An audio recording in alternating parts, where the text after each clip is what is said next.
Hey guys, subscribe for daily content, and if you're shopping for gear, make sure you check out the description for the newest items at some of the very best online retailers. There's also links for some of the items that I personally recommend. Thanks! What's going on YouTube? Metal Complex here, and today I've got another interesting knife review / knife overview to share with you guys. This is the Spyderco Sliverax, not Silverax. I keep wanting to call it the Silverax. It's not the Silverax. It's the Sliverax. So there you go, for anybody laboring over the pronunciation, as I did. Thank you so much to my generous patrons for supporting me right now. There's a link for Patreon right down below, and please make sure to follow me on Instagram at metal_complex. This knife was sent to me by 1 Minute Knife Review. He says to search OMKR, and then you can also find him on Instagram at 1 Minute Knife Review. So please take the time to go give him a follow. It's because of people like him that I'm able to bring you guys daily knife content. So let's go ahead and get a measurement of this interesting Spyderco flipper, which we don't see a whole lot of. Overall length coming in at it's 8 inches exactly. Blade length, we're going to call that 3.5. Cutting edge, we're also going to say 3.5 because of how that's shaped. Let's go ahead and do some size comparisons up against the Ontario Rat Model 1 and Rat Model 2. So this is a full-size knife for sure. It's got a lot of curvature to it. It's a curvy boy. Definitely larger than the Rat 2, close to the same size as the Rat 1, but way more cutting edge. Let's go ahead and put it up against the Spyderco PM2 and the Spyderco Para 3. I think people will enjoy, Spyderco fans will enjoy this size comparison if you haven't seen it yet. Same kind of deal. It's in between, but way more cutting edge than either of these knives. And last but not least, the Benchmade Griptilian, or in this case, the Ritter Hogue, and its little brother, the Mini Griptilian. About the same size as the Ritter Hogue, and very similar in cutting edge, but what's different is, of course, the area that you're going to be gripping the handle and the blade profile. A lot bigger than the Mini Grip. Let's go ahead and do some carry profile. Carry profile up against the Spyderco Para 3. It's about the same thickness. How about length and height? Now remember, the Sliverax does have a flipper tab, but even considering that, I don't think it's quite as tall. Yeah, at maximum height, the PM2 and Para 3 are still going to be a little bit taller. It's still fairly tall, and that flipper tab is going to bother some people, but it's not super duper thick. Let's take a look at the inside. Get my flashlight out. You can get my flashlight down below. It does have steel liners that have been, it's a teeny tiny little bit of weight reduction. It looks like there's not one in the back, but there is a little bit of a cartridge liner in the back there, or a countersunk liner. So there you go. What are the materials? We're looking at S30V, and then we're looking at peel ply carbon fiber, which of course means a super duper thin strip of carbon fiber, and then G10 underneath. You guys know my feelings about that stuff. Doesn't feel super light, super heavy. I'm gonna guess 3.5 ounces. A little less than that, 3.32 ounces, which is fine. The ratios on this knife are actually excellent. So ratios, people are gonna be happy. If you live in an area where this blade is illegal because of its blade length, then you're not going to be too excited about it. For everybody else, this should be fine. It's a little awkward, when it's deployed, but when it's folded up, it's normal, other than the flipper tab. So I don't think this is going to be too big of a deal. I still wouldn't be wearing this, and I wouldn't be carrying it in athletic shorts, even though it is fairly lightweight. It's still a pretty large object, so it's going to feel kind of weird in the pocket. Let's go ahead and do the blade stock thickness here real quick. So blade stock is coming in at 133 thousandths, so still a little thinner than the PM2 and Para 3. And then we'll go ahead and do the hardware check. Things are out of order today. You can absolutely get my tools down in the description. They are very inexpensive and very recommendable. What are these screws? I'm going to guess these are T10. Maybe they're T8. No? Yeah, okay. Sorry, my bad. These are T8, and I imagine they're probably all T8. So there's your deal right there. T8, T8, T8, T8. And because we have the wire clip set up, even the pocket clip screw is a T8. Fantastic. Compression lock, not going to be hard to take apart. That's fantastic. All right, so this is a Spyderco flipper, and the action is really good. Here's something else I like about it. Now, traditionally with Spyderco flippers, they have an issue with where the flipper tab has to pass through the blade as you decompress the compression lock. Usually it runs into your finger, making it a situation where you have to sort of whip it and move your hand out of the way, which you absolutely can do. Or, because of this very large compression lock and how they cut it out so that that part that's actually meant to interact with the tang of the blade reaches sort of around and back there, right? You actually can engage that compression lock low enough to where the flipper tab, whoops, misses your finger. See? That's kind of cool. I like that. Now, it will take some getting used to. The pressure point, it takes quite a bit of pressure to do that because there's more pressure at the base of this than there is at the top. You can simply adapt to just, you'll kind of, the more you use this, you'll just kind of find your spot. What you're going to have more of a problem with is remembering to light switch this. You're going to want to push button it, and if you do that, you're going to be landing in this area right here, which has all this sort of shrapnel sticking up. It's not that bad, but it isn't an ideal landing zone. So you're going to have to remind yourself with this knife to light switch it, in which case your finger just flies back here and doesn't land on anything, and it works. The action's very nice on this, the detent's very good, and it's very smooth. On top of that, there's plenty of room to access the hole. Yeah, you can deploy this knife however you want. You can do the thumb, you can fire it out with your thumb. You can use the reverse flick, or you can do the fancy, that thing that people do. Whatever you want to do, it'll work. So this is nice and fidgety, and I love that they elongated this area. I mean, that's kind of the answer to a lot of this, is elongating this area and still making it to where the compression lock can bypass whatever it needs to bypass, in this case the stop pin, to engage the tang and lock the blade out successfully, all while letting that flipper tab pass by your finger. Now, it's going to get caught periodically. You can see there it's kind of, it's a lancing blow, right? It's kind of catching my fingers. But if you get it low enough, it will go past your finger, which is cool. I like that. I love the idea of Spyderco flippers, and they're all a bit awkward. I'm not going to say this is perfect and it just feels wonderful and like rainbow butter, right? No, but it's pretty darn good, right? B+ on that. And that's saying something, well, then the grade should be higher. That's saying something, because every other Spyderco flipper, the best one so far has been like a C, right?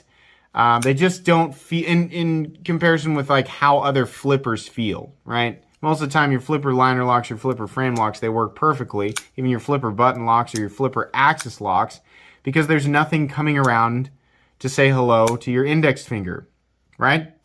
So, yeah, I'm actually pretty impressed with that. I really, really like it. And like I said, the detent is tuned properly. It's nice and clicky. This is a pretty fidgety knife. It's pretty fun to play with. And it works. That's the thing. Being a knife that's fun to play with and a knife that is fun to play with and actually works properly and is convenient as a cutting tool are two different things. There are plenty of fidgety knives out there that just kind of suck, because of their operation, right?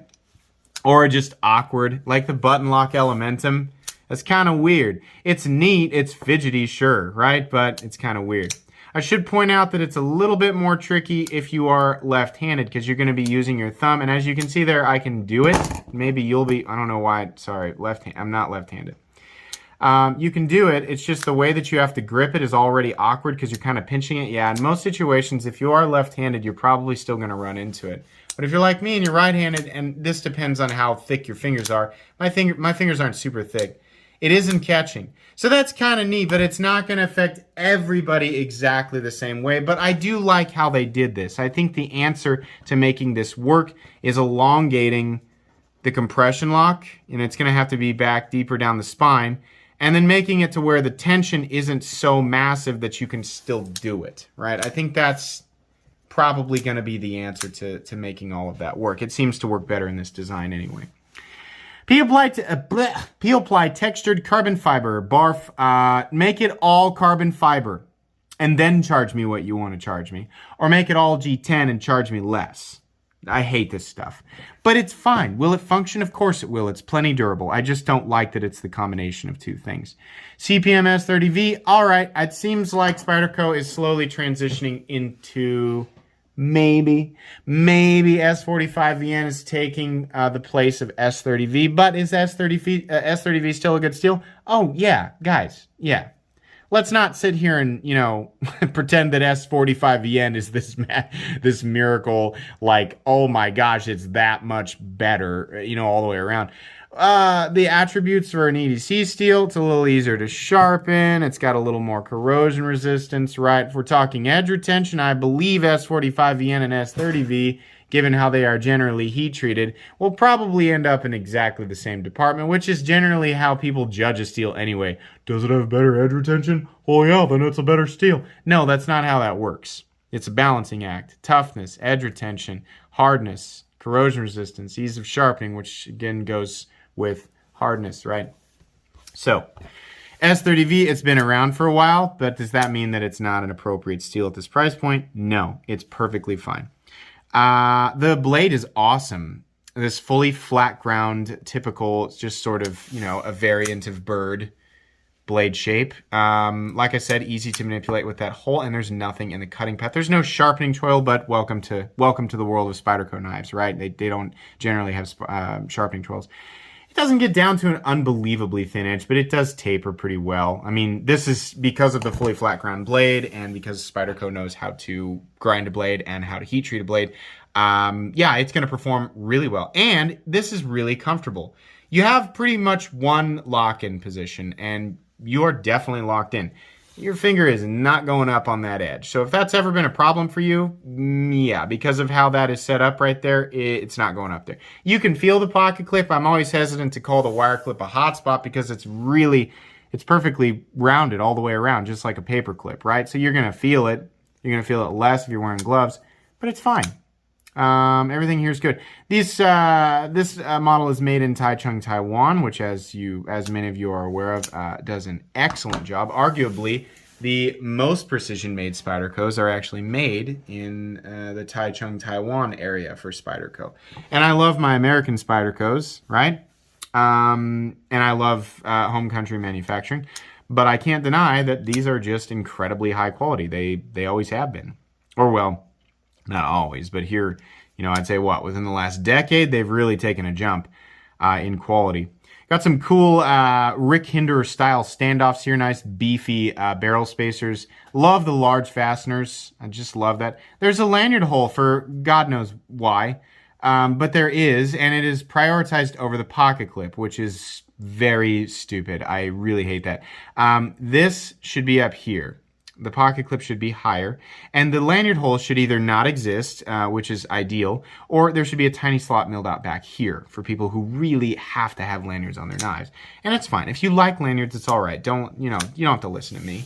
It's just, that was a fad, right? I remember being like, oh, neat, I want to make a lanyard. And then I made one, and it took forever, and it looked like crap. And then I hung it off the back of my knife, and I was like, this sucks. I'm never going to use this. Why did I do this, right? And then I stopped, and I think that's what a lot of people did. But, it's still, some people still do it. So, yeah, I just don't know why we've been prioritizing these lanyard holes for, very few people, right? The pocket clip is fine, and honestly, the carry depth is still very good. There's just a little bit of this sticking out of your pocket, which is fine. Even if the lanyard hole wasn't here, here's the thing. Let me correct myself. If the lanyard hole wasn't here, I'd go, the pocket clip is at, I'm not sure why it's not a little higher, but it's fine right here. This is totally reasonable, and then I wouldn't come. So the carry depth is fine. I just don't like seeing this prioritized over anything. It shouldn't be. It should be the back of the line. Anyway. Let's see here. The carbon fiber texturing looks all right, and it does provide a little tiny bit of traction, right? I mean, honestly, everything is nicely chamfered. It feels good, medium traction. In and out of the pocket is going to be fine. The reason I'm talking about that is because if it's like hardcore peel ply, then in and out of the pocket, it's going to fray your pants up. This isn't going to do that. Wire clips always have a bit of a bill, which is weird. I wish they would just cut off about right here. It'd make it easier to sort of ramp up and go over your pocket seam, but it doesn't, so that's fine. This side of the knife looks much the same as the front, except it has the pocket clip on it, right? So you'll have two adjustment heads, which is fine. It's no big deal.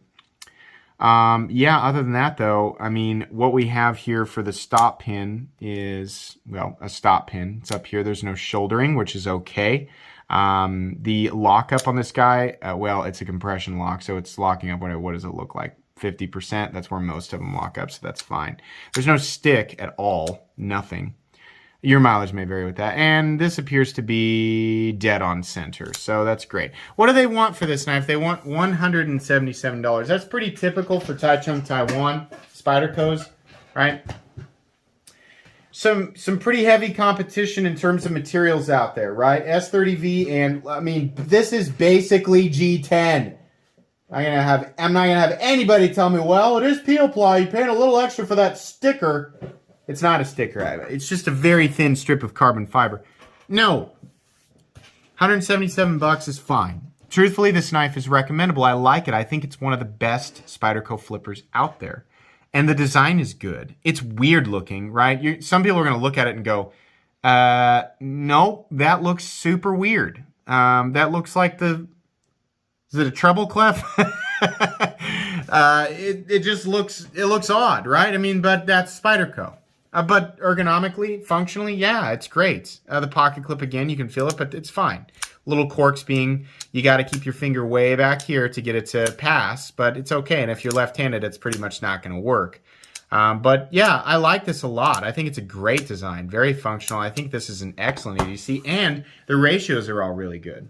177 bucks feels a little bit high. I think 160 would have felt better. I mean, but then again, anything that's 17 bucks cheaper would feel better. There's just a lot of competition out there. You have to really, really want a Spyderco flipper, and you have to really, really love the aesthetic to choose this over a number of other things at 177 bucks, which are, a lot of those things are offered by Spyderco, right? Which is probably why they price things the way that they do. But it's okay. It's nothing to freak out about, you know? I mean, a lot of times I think there's a little bit too much drama involved with something that should be a little bit less expensive, but is something like $17 over the line. Some people are going to disagree with me. Some people are going to say, that's a $50 knife and it shouldn't be more expensive than that. If that's your opinion, you probably, I mean, there's more that goes into knives than, if they sold them for 50 bucks, they'd lose money. So, you know, and I'm saying like everything all together that goes into running the Spyderco company and creating these knives, right? Yeah, they couldn't charge $50 for these. They would lose money. So, you know, 160 bucks seems a little bit more reasonable. Why am I saying that? It's because there's a lot of other knives that are made by Spyderco in the Taichung Taiwan line that are S30V and peel ply and are roughly the same level of complexity. Size has nothing to do with it, bigger or smaller. Same level of complexity, where it's like, for whatever reason, 140, 150, 160, right? So 160 seems a little more fair. This and some other models that are a little higher, I have no idea why.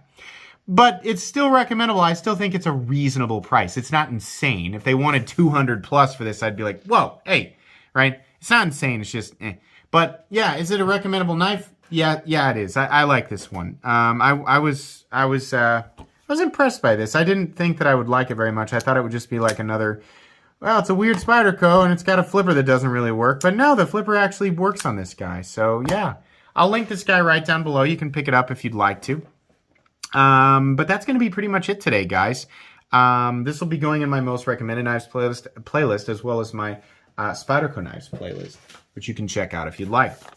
Please make sure, once again, to give a 1 Minute Knife Review on YouTube a sub, and follow him on Instagram at 1 Minute Knife Review. Thanks so much for watching today, guys. Be sure to follow me on Instagram at metal_complex. If you enjoyed this video, leave a like. If you'd like to check out my other content, I do, of course, have lots of videos of knives that are either expensive or inexpensive that I do or don't like. So check those out. And if you enjoy all my content, go ahead and click on that Metal Complex logo right there and subscribe, because there's definitely more coming. Thanks again for watching, everybody, and have a great day.